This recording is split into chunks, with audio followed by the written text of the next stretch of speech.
Food security is more important than ever before. Let's take a look at how one family is dealing with all this.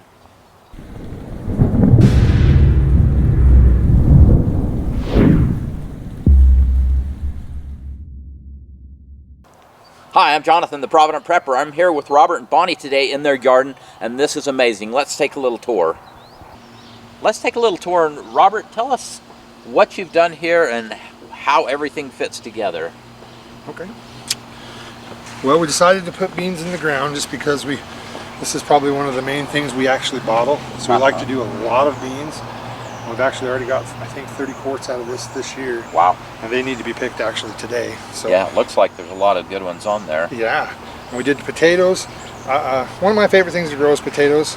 Typically I mound them up more, but these are baby reds and it's kind of fun to pick them small. They're really delicious when they're tiny. So, nice. Yeah. And then we have 4 strawberry beds, and they've done really well this year. We have carrots, 2 boxes of carrots, mint, tomatoes, an onion, Swiss chard, a lot of things in these garden boxes. They're really easy to weed. Kind of the things that we don't want mass produced, we put in the garden boxes, so it's a little easier to weed them. Although we have planted a lot of tomatoes back here. And these cattle panels we put up for cucumbers and melons, they grow really well, like cantaloupe and different things. They'll just grow right up and over and create a canopy and just produce. That's why we kind of did that, and it's pretty. We like to make it look good as well as growing lots of food. So right. We've got another cattle panel running in back of this that we're growing grapes up, and we've got space on both sides so that we can get at it either side and weed back there. So, and then over here we've got peppers growing in the boxes. We've got onions growing in these 2 boxes. They all do really well in boxes. This is cucumbers that kind of expanded out. We were hoping they'd grow up, but they've kind of expanded out, and we let them just because they're growing so well. And then our squash. We've got comfrey growing over here on the other side of this. We have a big watermelon patch over here on black fabric. It's done really well in the heat this year, especially because of the early heat in June. It was a really good year for them. One of the significant roadblocks that people often hit is just getting infrastructure in place. Robert and Bonnie have done a great job of just putting some infrastructure together that didn't cost a lot of money. So tell us a little bit about that. Okay, so we were gifted a whole bunch of pallets, like so many we just didn't know quite what to do with. So we wanted to utilize them in our garden. Like I wanted to get the garden up off the ground just for the ease, and so we took, and my husband helped me design one, and then we just worked really hard and whipped out a whole bunch. And so this is just a really great example of basically a no cost or a very, very low cost, being able to get all this growing space so people can get creative and do the same thing. Right. Yeah. That's so cool. One of the really cool things I like about these pallet garden beds is this space right here. Tell us what this is and how it works. And all right, so we wanted just to have little growing boxes on the pallet beds, so I left this part of the pallet in here and just filled it. And then this is a space for some of the smaller roots, things like green onions, radishes. I have put flowers and things in here, so that was the idea for that. That's amazing. Anything that you'd do differently on these beds? Yeah, when we did it, we wanted it to be like a little garden box, so we actually put a piece of board right under here to kind of act like that, but I would not do that again because it doesn't give a lot of room for the actual roots to go down in, so I would not do that again, but it does make a really good garden box without it. So you would just put soil all the way to the bottom and in fact, when we did some other sets back in the back of our garden, we left that out, and I'm able to put actual plants like the pepper plant and things that don't need a lot of space. I'm actually able to put that. in there. So probably could grow some carrots or other things too. Yeah, so. anything that can go all the way down, you can put anything right there. So very nice. Bonnie, talk to us about your soil, because I mean, this is really beautiful. This is obviously really good soil that you've created here. Tell us a little about that. Okay, so when we did these boxes, we wanted to be able to get them full, but we didn't have a lot of enough dirt to fill them. So we had been researching about the hugelkultur, where you fill the bottom with branches, logs, and so that took up a lot of the space. So in each of our boxes, we filled them about a third of the way with logs and branches, and then we did our own soil that we had in our yard, and we did some Nutrimulch and some organic compost mix, all of that together, and put that in. And every year we have to add a little bit more to it, and condition it, but that's what we do. So Bonnie, you've got basically, it looks like about 45 by maybe 60 feet of space here.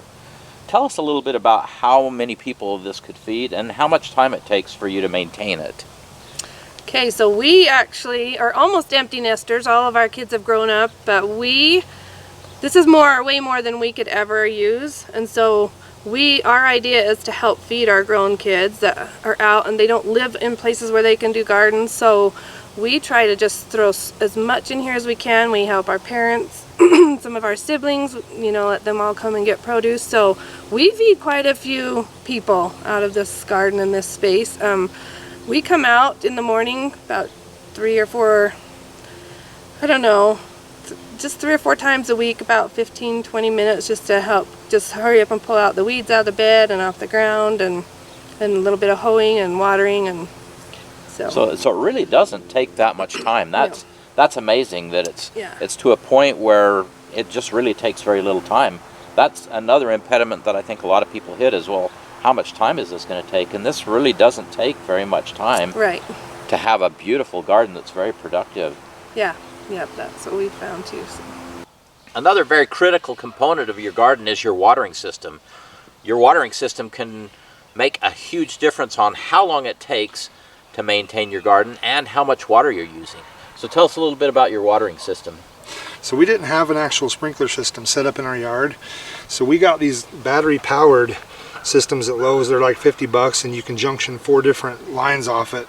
And we just ran PVC over to this and ran it into this, and then from these 4 lines we're able to cover this entire space and water all of this. And we set it up on a timer twice a day, 15 minutes. It just takes care of itself. We don't have to mess with watering, and we just keep the weeds down. So really nice. Cool. Okay, so I wanted to pipe water to each box so that I had the ability to turn off the water when we're done. So this box is done. We had peas in it.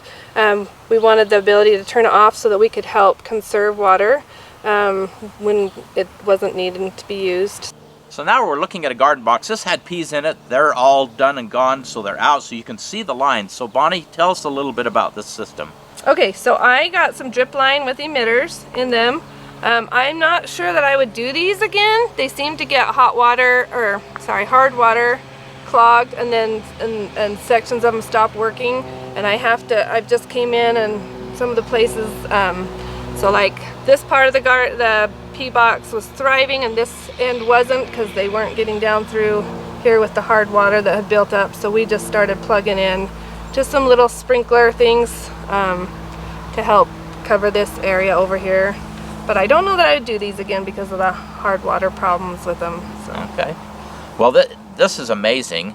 And as you look out on the market, there's all kinds of new creative systems that are coming out. So this watering just makes such a difference, and it can be very easy. So Robert, it looks like you've used a lot of vertical space here to increase your capability. Tell us a little bit about that. So we really like these cattle panels. Things grow really well on them and attach to them. If you can see, they just wrap themselves around them. Cucumbers, melons, things that grow vertical. That way you can just plant them in this small little side section, and they'll grow up and over and produce on both sides, and you can pull from both sides. So square foot gardening, like when I originally got into gardening, that's what I started with, and I really enjoy. Square foot gardening, you can grow a ton of food in a limited amount of space We have a lot of space, so we didn't really do that, but these boxes have the ability to grow so much in them if you've studied square foot gardening or look into it. And it's really easy. It utilizes all the space, and when the veggies come up, there's not as much space for weeds to grow, so they kind of help keep the weeds down too. And so I love square foot gardening, and I would probably do it more. We just didn't really have a need. We have enough space that we space things out probably too much. But one great thing about having a garden in your backyard is you can come right out, pick whatever you want. We'll usually have zucchini, cucumber, whatever with our meal, green beans, and it's really nice to be able to come and get what you need and have it fresh and cook it up and eat it right for dinner. Isn't that great? We want to thank Robert and Bonnie for sharing their garden with us. This is truly amazing, and hopefully it's inspired you. I know it's truly inspired me, because we need more people who will grow their own food. We challenge you to do that. And now for the question of the day. What is your favorite way to grow your garden? Comment below. And thanks for being part of the solution.